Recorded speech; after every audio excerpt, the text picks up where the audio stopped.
Hey guys, what's going on? Mr. Evolution here. Welcome back to another Black Ops 2 Best Class series, where I bring you guys the best class tiers in Black Ops 2. If you guys are stuck or if you guys are noobs at the game, I'm here to help you guys with the best classes. So today we're going to be talking about the MP7. We're going to get straight into it, and I'll talk to you guys at the end of the video about something else.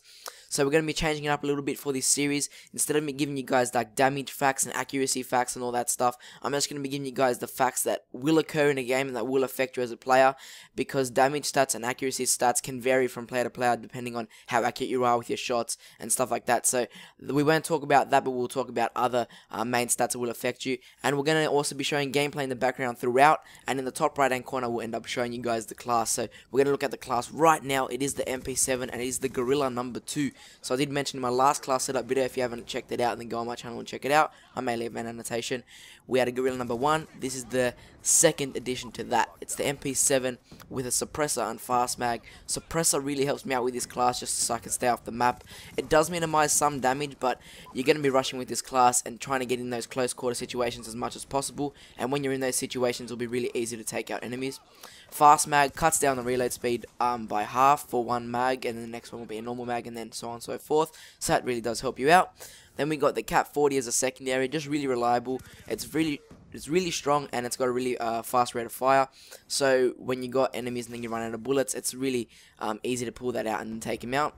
We got Ghost and Flak Jacket as my perk 1 options. I'm using perk 1 Grid as the wild card, so I can get Flak Jacket as my second perk. So pretty much I'm using Ghost just so I can stay off the enemy radar, and you're going to be rushing with this class, so as much as you're running with this gun, you'll be off the enemy radar. So keep in mind that Ghost doesn't keep you off the radar if you're just standing still. You can watch videos on YouTube that explain that. And Flak Jacket just for purposes like when you're playing domination or hardpoint, to stay off, stay away from like enemy grenades or C4, because it does protect you from enemy C4s and grenades that are at your feet, so that's really good. Fast hands to pull out my Cat 40 faster, and to also throw away my C4 quicker. And if you don't like the C4, then you guys can also use semtex and stuff, and fast hand really helps you out as well. We got dexterity just so we can move faster around the maps. We can move our gun faster, we can jump over obstacles faster, and it's just a little cool perk that I like to use to help me out. You can switch that out with tactical mask depending on how your opponents are. You can sort of switch it out to how they're playing. And then, as I mentioned, we're using the C4 as my lethal, because C4s are just awesome, and I think they're the best equipment to use in this game, but you guys can use whatever you want for that. Okay, so now we're going to be talking about the stats that I feel are relevant to the MP7, because as I mentioned before, damage and accuracy stats aren't that relevant to me, just because people can change, or players vary from accuracy and stuff like that. So if you're not accurate with your shots, then it will affect the damage, and if you're not accurate with your shots, it will also affect the accuracy. So those stats sort of vary from player to player, so I'm not going to be talking about them. I'm going to be talking about the ones that will not vary, that are the same for everyone, and yeah, the stats that actually matter.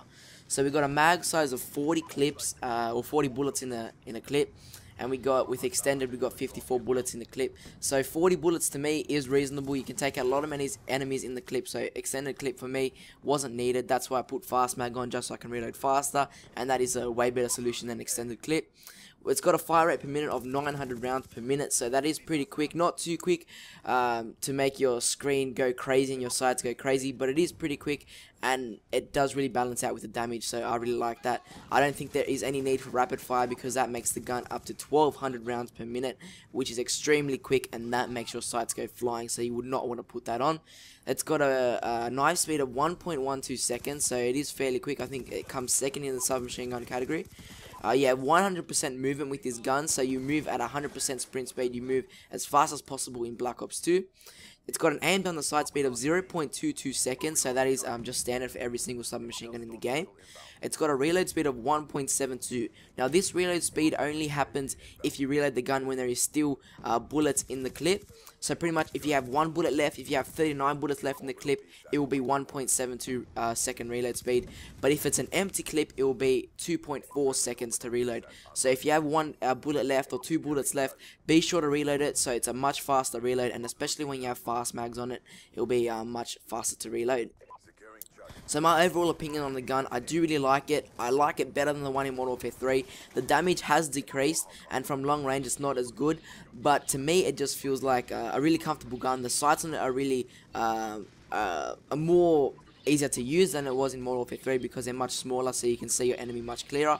The only fault that I have with this gun is that from long range, the gun has a lot of recoil because of that fast rate of fire. But that is why I mentioned you guys have to be running around and sticking to the close quartered areas of the maps. There's not a particular map that I'd like to use it in, it's just what I do. Just stick to the corners of the maps and try to pick off enemies as close as possible because you'll be winning those battles. One other thing that I forgot to mention, which was pretty important, is a kill streak that you guys should use with the MP7.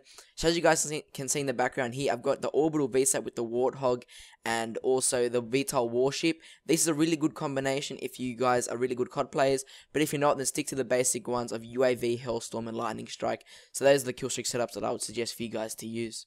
So I hope you guys have enjoyed this MP7 class setup video. Leave in the comments what else you guys want to do, because I've just been doing submachine guns so far. I got an AN94 planned for next week, but for this week there are no more videos because I have just finished school and I'm planning on going out with my friends this weekend. So next week, be sure to stay tuned for some videos. So subscribe for more of that, share it around, and hope you guys have a nice day. See you later.